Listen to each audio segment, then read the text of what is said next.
నిద్రపోతున్న వాళ్ళని లేపొచ్చు, నిద్రపోతున్నట్టు నటించే వాళ్ళని ఎలా లేపగలవు?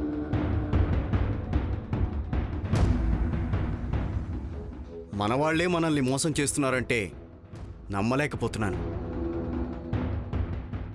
మేకతోలు వేసుకున్న పులిని ఈజీగా కనిపెట్టేయచ్చు, కానీ మనం నమ్ముతున్న మనుషులు అలా నాటకం ఆడితే వాళ్ళని గుర్తుపట్టడం చాలా కష్టం.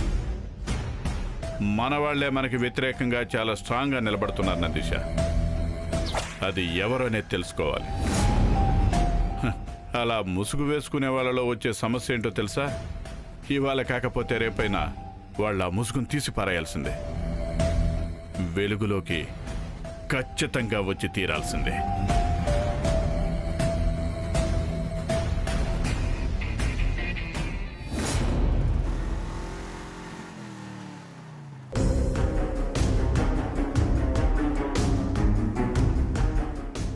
శివాని, నువ్వేమో అతని మాటలు విన్నావు, కానీ అతను ఎవరనేది ఎలా తెలుసుకోవాలి? తప్పకుండా ఏదో ఒక దారి కనిపిస్తుంది నీలి. ఆ పరమేశ్వరుడు మనకి తోడుగా ఉంటాడు. మనం నాగమణికి చాలా దగ్గరగా ఉన్నాం. ఈసారి దానిని చేజార్చుకోకూడదు. అవును.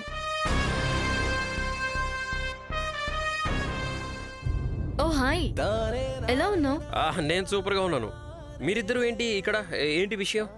షాపింగ్ చేసుకుని వెళ్దామని వచ్చాం. కామెడీయా? బాగుంది. నాకు తెలుసులేండి దర్శనం కోసమే వచ్చారు అని. ఏ కోఇన్సిడెన్స్ కదా మేడం, నేను కూడా దేవుడి దర్శనం కోసమే వచ్చాను. మేడం, నేను మిమ్మల్ని ఫాలో అవుతున్నాను అది ఇది అని మీరేమి మిస్అండర్స్టాండింగ్ చేసుకోవట్లేదు కదా? మా అమ్మ నేను బతికిన తర్వాత దేవుడి దర్శనం చేసుకునేలా చేస్తాను అని మొక్కుకుందంట. అందుకనే రోజు వస్తున్నాను అనమాట. రండి వెళ్దాం. ఇదేంటి గుడికి వట్టి చేతులతో వచ్చారు? పూజకి పువ్వులు పళ్ళు ఏవి తీసుకురాలేదా? అవును కదా, అందుకే ఆడవాళ్ళ మాట వినాలి అంటారు. షాప్ ఎక్కడుంది? అక్కడుంది చూడండి. Just 2 minutes. పువ్వులు తీసుకొస్తా. నీలి, అలా చూడు. అక్కడ ఒక పుట్ట కనిపిస్తోంది కదా, నేను అక్కడే ఉన్నాను. అతను అక్కడే ఆ కారు పక్కన నిలబడి మాట్లాడాడు, కానీ అతను అటువైపు తిరిగి మాట్లాడడం వల్ల అతని మొహం నేను చూడలేకపోయాను. అది కాదు శివాని, గుడన్నాక చాలా మంది వచ్చి వెళ్తారు. అందులో వాళ్ళు ఎవరనేది ఎలా తెలుసుకోవాలి? చెప్పాను కదా, దేవుడే ఏదో ఒక దారి చూపిస్తాడు.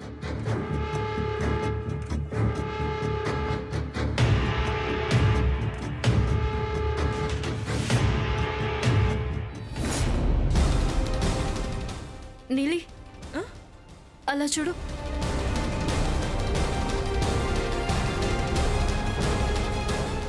ఇక్కడ కెమెరా ఉంది. అతను అక్కడ నిలబడి ఇటువైపు తిరిగి ఫోన్ మాట్లాడాడు అంటే ఖచ్చితంగా అతని మొహం కెమెరాలో రికార్డ్ అయి ఉంటుంది కదా.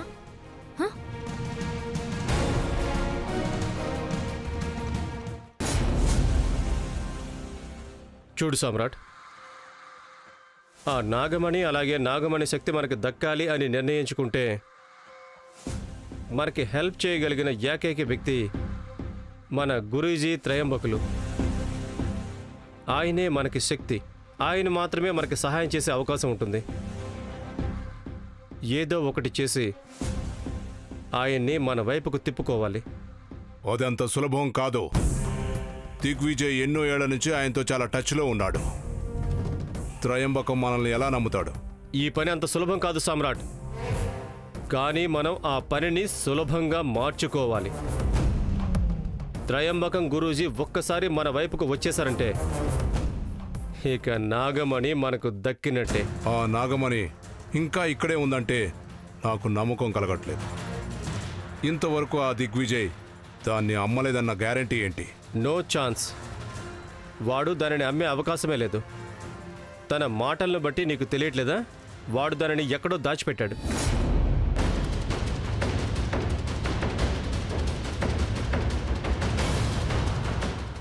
శివాని, ఇంకా ఎవరూ రాలేదు. నువ్వు కాస్త త్వరగా చూడు. దాన్ని 24 ఏళ్ళు దాచాలని చెప్పారు కదా, అందుకే దాచాడు. ఈ విషయంలో మనం దిగ్విజయ్ని నమ్మాలి. నువ్వు చెప్తున్నావు కాబట్టి నేను అది నమ్ముతున్నాను. లేకపోతే నాకు అసలు నమ్మకం లేదు. కొంచెం కూడా లేదు. ఇప్పుడు అది అక్కడే ఉంటే ఆ త్రయంబక గురువు మనల్ని నమ్మి మన వైపు వచ్చే అవకాశమే లేదు. ఎందుకు అవకాశం లేదు? సామ్రాట్, నువ్వు మనిషివి మాత్రమే పెరిగావు, నీ బుర్ర అస్సలు పెరగలేదు. నువ్వు అవకాశం లేదని అంటున్నావు కదా, దానిని నేను సాధించి చూపిస్తాను. చూస్తూ ఉండు.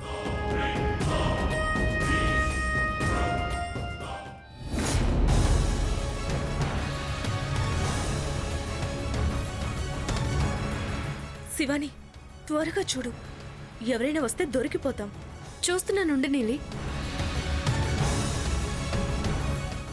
ఊరికే చెప్పడం కాదు, అది ఎలా సాధ్యం అవుతుంది?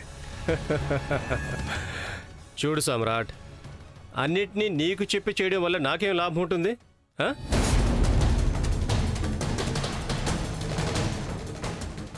సామ్రాట్, చూస్తూ ఉండు. నువ్వు దేనినైతే అసాధ్యమని అంటున్నావో దానిని నేను ఎలా సాధించి చూపిస్తానో.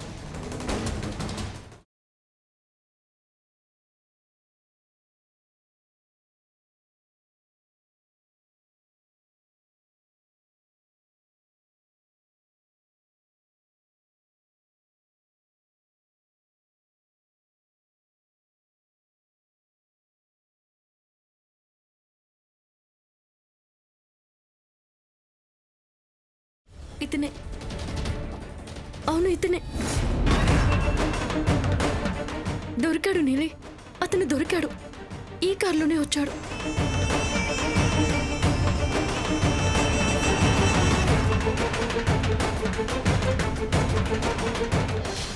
కానీ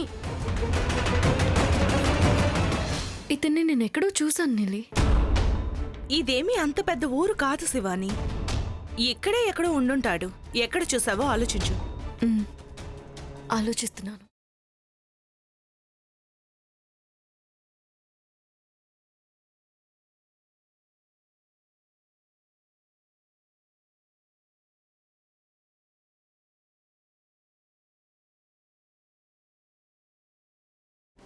మీరు ఇక్కడేం చేస్తున్నారు?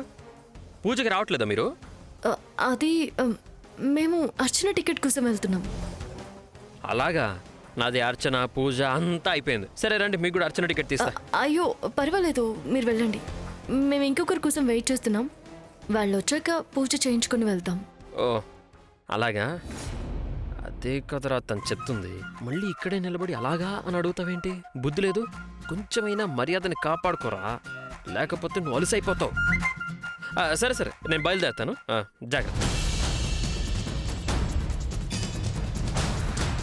శివాని, మనం త్రిశూల్ హెల్ప్ తీసుకోవాల్సింది. తనకి తెలిసే అవకాశం ఉంటుంది కదా. వద్దు నీలి, ఇవన్నీ ఊరికి అనుమానాలకు దారితీస్తాయి. రేపేదైనా సమస్య వచ్చిందంటే అది అనవసరంగా పెద్దదవుతుంది. నాగమణి ఎక్కడుందో తెలుసుకోవాల్సిన బాధ్యత మనకుంది. మన బాధ్యత తీర్చుకోవడానికి ఇంకెవరి హెల్ప్ మనకు అవసరం లేదు. అది నిజమే, నేనలా ఆలోచించలేకపోయాను. ఇప్పుడు మనకి చాలా పనుంది నీలి. ఇతను ఎవరనేది మనం ముందు తెలుసుకోవాలి. ఇతనితో ఇంకా ఎవరెవరున్నారనేది కూడా తెలుసుకోవాలి. అయినా అసలు అతను ఫోన్లో అప్పుడు ఎవరితో మాట్లాడుతున్నాడు? అది కూడా నాగమణి గురించి. ఒకరికి కాదు, చాలా మందికి తెలుసు అనుకుంటాను. అవును, అందుకనే మన పని మనం జాగ్రత్తగా చేయాలి. అతను ఎవరనే విషయం తెలిసిందంటే నా ఆదిశేషుని చంపింది ఎవరో కూడా తెలిసిపోతుంది నీలి.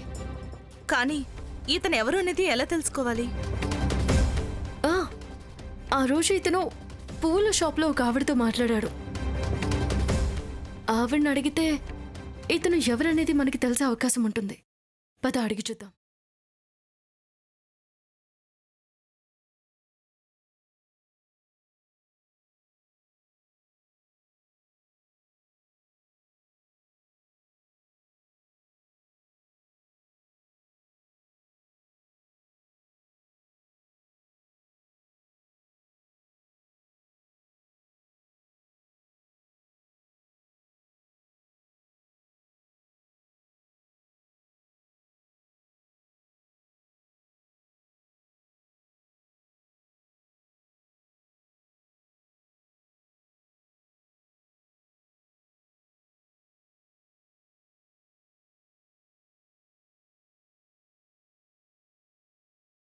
ప్రణామం గురూజీ.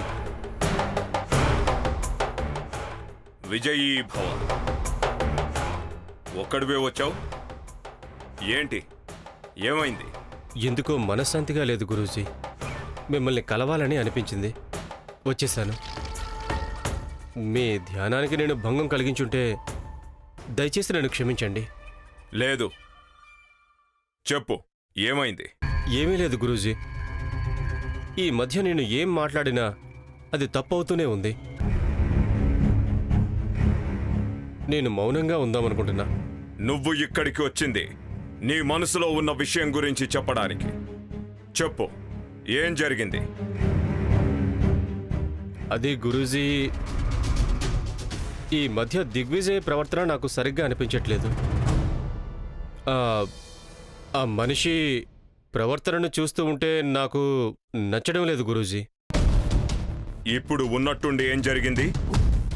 అతనికి డబ్బు మీద ఆశ పెరిగిపోయింది. స్నేహితులను గౌరవించడం లేదు. స్నేహితులనే కాదు, తనకు తెలిసిన వాళ్ళు, పెద్దవాళ్ళు, చిన్నవాళ్ళు ఎవరిని తను పట్టించుకోవడం లేదు గురూజీ. ఎందుకో తెలియడం లేదు గురూజీ. మేము మామూలు మనుషులం, మా గురించి వదిలేయండి. మిమ్మల్ని గురూజీ, మీ గురించి కూడా అందరి దగ్గర తప్పుగా మాట్లాడుతున్నాడు. నేను ఇదంతా చూస్తూ ఊరుకోలేకపోతున్నాను గురూజీ. అందుకే మిమ్మల్ని కలవాలని వచ్చాను, అంతే గురూజీ. గురూజీ, ఇవన్నీ నేను మీకు చెప్పి ఇటువంటి పవిత్రమైన చోటుని ఎందుకు అపవిత్రం చేయడం? వద్దు గురూజీ, వద్దు. గురూజీ వాళ్ళ ఇంటికి పాము వచ్చింది, అది చెప్పి మమ్మల్ని కాపాడడానికి హెచ్చరించాడు. వాళ్ళ డ్రైవర్ కొడుకుని పాము కాటు వేసింది. ఈ విషయాలన్నీ మీకు తెలుసు కదా? తెలీదు. గురూజీ, ఇదేంటిది? దిగ్విజయ్ ఇవన్నీ మీకు చెప్పలేదా? ఇదెంత పెద్ద విషయం, దీని గురించి మీకు తెలీదా? ఇదంతా ఎలా సాధ్యం గురూజీ? అయ్యో, నేనివన్నీ మీతో చెప్పానంటే నేనేదో చాడీలు చెప్తున్నానని అంటారు. నన్ను క్షమించండి గురూజీ. దిగ్విజయ్ ఈ విషయాలన్నీ మీతో చెప్పొచ్చు, లేక చెప్పకుండా ఉండొచ్చు. ఇప్పుడు నేను ఇక్కడికి వచ్చి మిమ్మల్ని కలిసినందుకు నాకు చాలా సంతోషంగా అనిపిస్తుంది గురూజీ. నేను వెళ్ళొస్తాను గురూజీ, నన్ను ఆశీర్వదించండి. విజయీ భవ.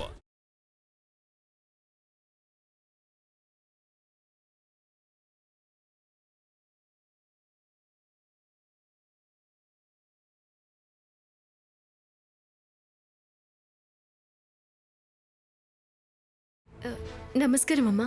రండి రండి, మీకు ఏ పువ్వులు కావాలి? లేదు, మాకేమీ వద్దు. అది ఈ ఫోటోలో ఉన్నారు కదా, ఇతన్ని మీరు ఎక్కడైనా చూసారా? చూశాను. ఇతను అప్పుడప్పుడు ఇక్కడికి వస్తూ ఉంటారు. అది కూడా మంగళవారం, శుక్రవారం తప్పకుండా ఇక్కడికి వస్తారు. అలాగా? ఇతని పేరేంటి? ఎక్కడుంటారు? అవన్నీ నాకు తెలీదమ్మా. కావాలంటే ఈసారి వచ్చినప్పుడు ఎవరో ఇద్దరు అమ్మాయిలు మీ గురించి వివరాలు అడిగారు అని అతని ఫోన్ నెంబర్, అడ్రస్ తీసుకుంటాను. వద్దు వద్దు వద్దు వద్దు, మీరేమీ అడగకండి. ఈసారి స్వయంగా మేమే కలుస్తాము. సరేనమ్మా.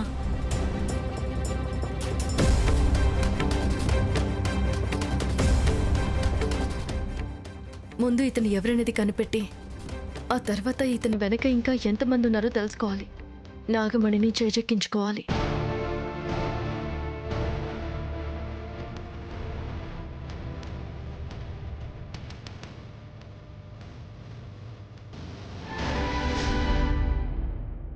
మీ పెద్దయ్య గారు ఎక్కడున్నారు?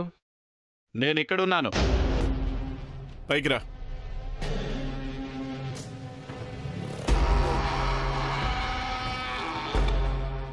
హాయ్ దిగ్విజయ్. హాయ్, రా సాంబారా, కూర్చో. ఏంటి విషయం? అది చాలా ముఖ్యమైన విషయం, ఎలా చెప్పాలో తెలియడం లేదు. సామ్రాట్కి నాగమణి ఎక్కడుందో తెలిసిపోయింది. ఏంటి, సామ్రాట్కా? ఛాన్సే లేదు సాంబా. అది కాదు, అసలు నేనెందుకు అబద్ధం చెప్తాను? వాడికి నిజంగానే తెలుసట. ఏయ్, 23 సంవత్సరాలుగా నాకు గురూజీకి తప్పించి ఇంకెవరికీ తెలియని రహస్యం తనకెలా తెలిసింది? ఇలా చూడు విజయ్, నాకు తెలిసిన విషయం గురించి నేను నీకు చెప్పడానికి వచ్చాను, అంతే.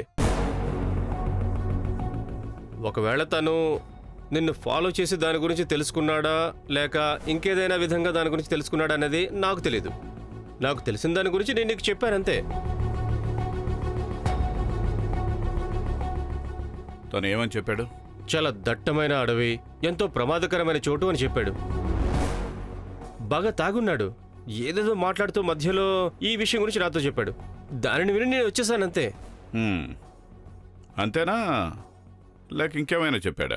ఆ, ఇంకా చెప్పాడు అక్కడికి వెళ్ళడానికి మీ ఇద్దరికి తప్ప ఇంకెవరికి దారి తెలియదు అని చెప్పాడు. అంతేకాకుండా ఆ నాగమణి దగ్గరికి వెళ్ళడానికి అదేదో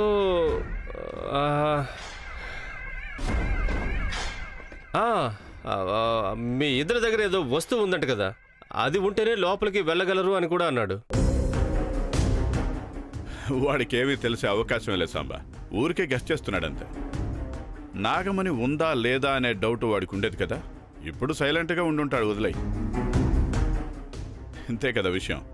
నేను ఇంకేదో అయి ఉంటుందనుకుని భయపడ్డాను. వాడి వల్ల నాకు ఎటువంటి సమస్యలు రావులే. నువ్వేమీ కంగారు పడుకో. సరే మరి, నేను బయలుదేరుతాను. Okay okay.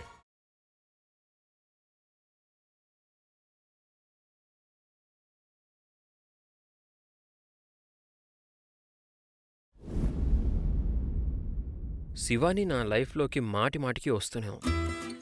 అంటే తనకి నాకు మధ్య ఖచ్చితంగా ఏదో బంధం ఉన్నట్టే. పాపం తను ఆ రోజు నుండి నాతో ఒక విషయం గురించి చెప్పాలి అని ట్రై చేస్తూనే ఉంది, కానీ కుదరట్లేదు. ఏదో ఒక ఆటంకం మధ్యలో వస్తూనే ఉంది. హాస్పిటల్కి ఏమో అసలు రానే లేదంటుంది, కానీ తనని చూసినట్టు నాకు చాలా బాగా గుర్తుంది కదా. తనని నేను కళ్ళారా చూసిన విషయం అబద్ధం అనేది కానే కాదు, అది నా మనసుకు తెలుసు. కానీ ఇవన్నీ భ్రమ అని అనుకోవాలా? మరైతే ఇవాళ గుడిలో ఎందుకు కనిపించినట్టు? అది కూడా నేను వెళ్ళిన టైంకే తను ఎందుకు వచ్చింది? ఎక్కడో ఏదో మిస్ అవుతుంది. అదేంటనేది శివాని నోటితోనే నేను చెప్పించాలి. అదేంటో తెలుసుకుంటేనే నాకు ప్రశాంతంగా ఉంటుంది. కానీ ఏం చేయాలి? ఇంట్లో నుంచి నన్ను బయటికి వెళ్ళనివ్వట్లేదుగా. ఎవరున్నారా రూమ్లో? ఎవరితో మాట్లాడుతున్నావు? ఇక్కడ ఎవరు లేరమ్మా. మరెందుకు నువ్వు ఇలా మాట్లాడుతున్నావు? నీకు మతిగానే పోయిందా ఏంటి? అమ్మా, అది డ్రామా కోసం డైలాగ్స్ ప్రాక్టీస్. నువ్వు అక్కడ ఇక్కడ డ్రామాలాడడం లేదు, నా ముందే డ్రామాలాడుతున్నావు. చూడు, నేను గమనిస్తూనే ఉన్నాను. ఈ మధ్య రూమ్లో కూర్చుని నీలో నువ్వే మాట్లాడుకోవడం ఎక్కువైపోయింది. ఈ విషయం గురించి నేను మీ నాన్నతో కూడా మాట్లాడాను. ఇంకా ఎంతకాలం నేను ఇలా ఊరుకోవాలి? ఇప్పుడు నాకున్నది ఒకే ఒక్క దారి. ఏంటిది? మీరిద్దరు కలిసి ఇప్పుడు ఏం ప్లాన్ చేస్తున్నారు? అదే, చెట్టు కింద ఒకతను కూర్చుంటాడే, మాయలు మంత్రాలు చదువుతూ ఉంటాడు. అతని దగ్గరికి తీసుకెళ్లి తాయెత్తు కట్టించేస్తాను.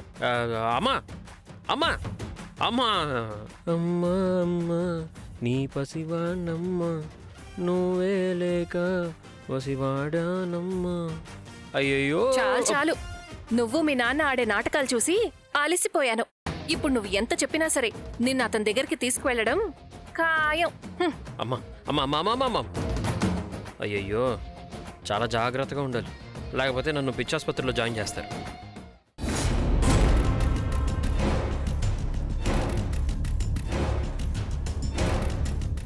గురూజీ, దిగ్విజయ్ అలా చేస్తారు అంటారా? ఆ రోజు ఏదో సమస్య వచ్చిందని వచ్చి వెళ్ళారు. మీకు ఎంతో గౌరవం ఇచ్చి మాట్లాడే ఆ వ్యక్తి ఈ విధంగా చేయడం అసలు సాధ్యమేనా గురూజీ? అటువంటి సంఘటన జరిగిన తర్వాత అతను మీ గురించి ఆలోచించలేదా? ఆ వ్యక్తి నిజంగానే మారిపోయాడంటారా? గురూజీ, ఎందుకు నవ్వుతున్నారు? అహంకారం అనే భావనే ఉంటే అది ఒక మనిషితో ఏ పనైనా చేయిస్తుంది. దానికి తోడుగా అధికారం అనే శక్తి ఉందంటే ఇక అయిపోయినట్టే. ఎక్కువ డబ్బుంటే మనిషి మనసులో ఈ ప్రపంచానికి తనే రాజు అనే ఆలోచన పడుతుంది. దిగ్విజయ్కి కూడా ఆ పొగరే వచ్చింది.